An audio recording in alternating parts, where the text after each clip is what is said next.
TCS rate for sellers of specific goods, namely alcoholic liquor, scrap and minerals, will be rationalized to 2%, and that on tendu leaves will be reduced from 5% to 2%. I propose to raise the STT on futures to 0.05% from the present 0.02%.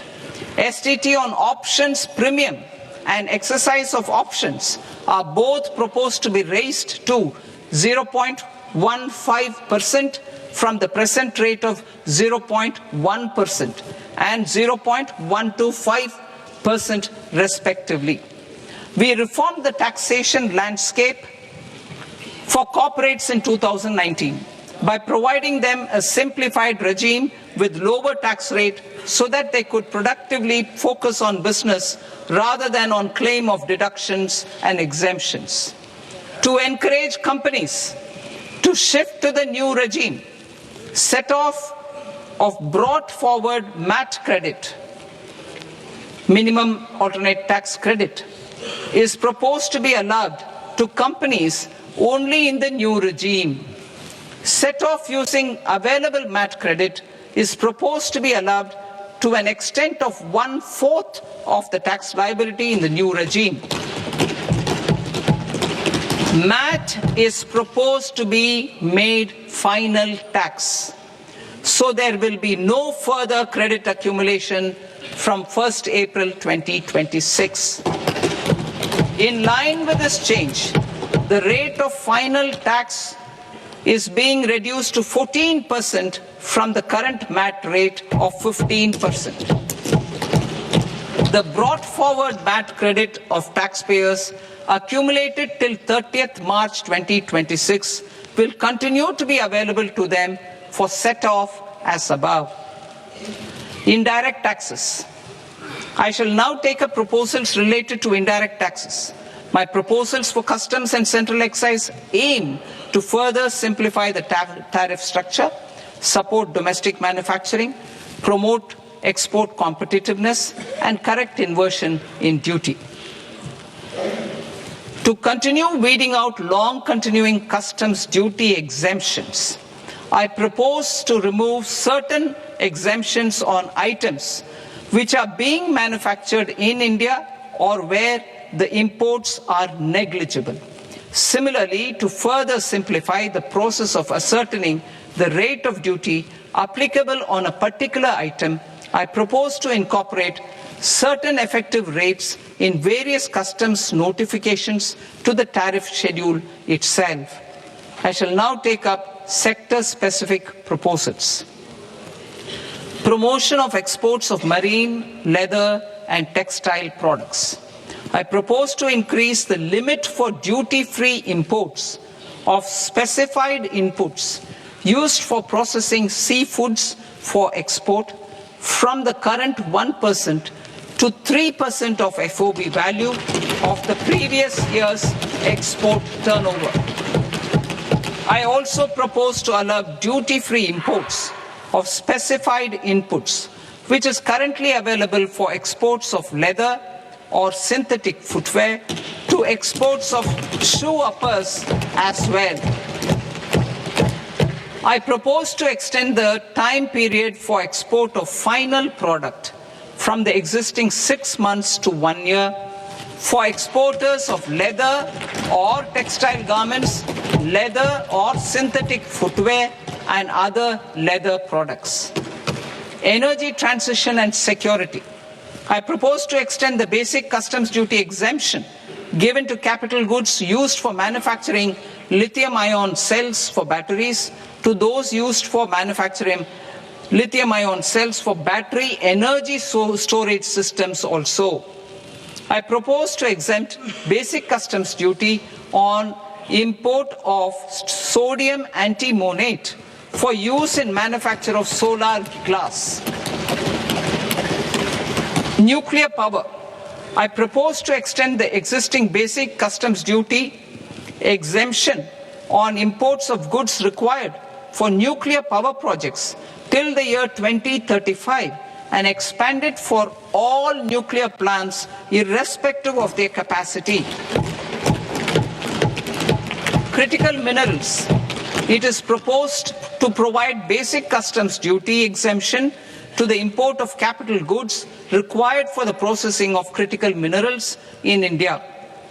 Biogas blended CNG. I propose to exclude the entire value of biogas while calculating the central excise duty payable on biogas blended CNG. Civil and defense aviation. I propose to exempt basic customs duty on components and parts required for the manufacture of civilian training and other aircrafts. It is proposed to exempt basic customs duty on raw materials imported for the manufacture of parts of aircraft to be used in maintenance, repair, or overall requirements by units in the defense sector. Electronics. To deepen value addition in the consumer electronics sector, I propose to exempt basic customs duty on specified parts used in the manufacture of microwave ovens. Special economic zone. To address the concerns arising about utilization of capacity by manufacturing units in the special economic zones due to global trade disruptions, I propose as a special one-time measure to facilitate sales by eligible manufacturing units in SEZs to the domestic tariff area at concessional rates of duty. The quantity of such sales will be limited to a prescribed proportion of their exports. Necessary regulatory changes will be undertaken to operationalize the measures while ensuring level playing field for the units working in the DTA. Ease of living. To rationalize the customs duty structure for goods imported for personal use, I propose to reduce the tariff rate on all dutiable goods imported for personal use from 20% to 10%. To provide relief to patients, particularly those suffering from cancer, I propose to exempt basic customs duty on 17 drugs or medicines. I propose also to add 7 more rare diseases for the purposes of exempting import duties on personal imports of drugs, medicines, and food for special medical purposes used in their treatment. Customs process. India's role and share in the global trade is poised for a major leap in line with our ambition and journey towards Vikasit Bharat. In this regard, I propose many measures for custom processes to have minimal intervention for smoother and faster movement of goods and greater certainty to the trade. Trust-based systems. I propose to enhance duty deferral period for Tier 2 and Tier 3 authorized economic operators, known as AEOs, from 15 days to 30 days. I propose to provide eligible manufacturer importers the same duty deferral facility. This should encourage them to get themselves accredited as a full-fledged Tier 3 AEO in due course.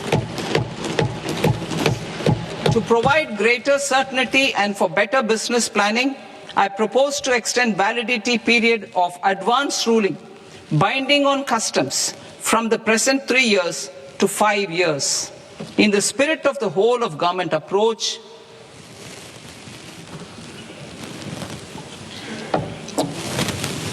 government agencies will be encouraged to leverage AEO accreditation for preferential treatment in clearing their cargo. Regular importers with trusted long-standing supply chains will be recognized in the risk system so that the need for verification of their cargo every time can be minimized. Export cargo using electronic sealing export cargo using electronic sealing will be provided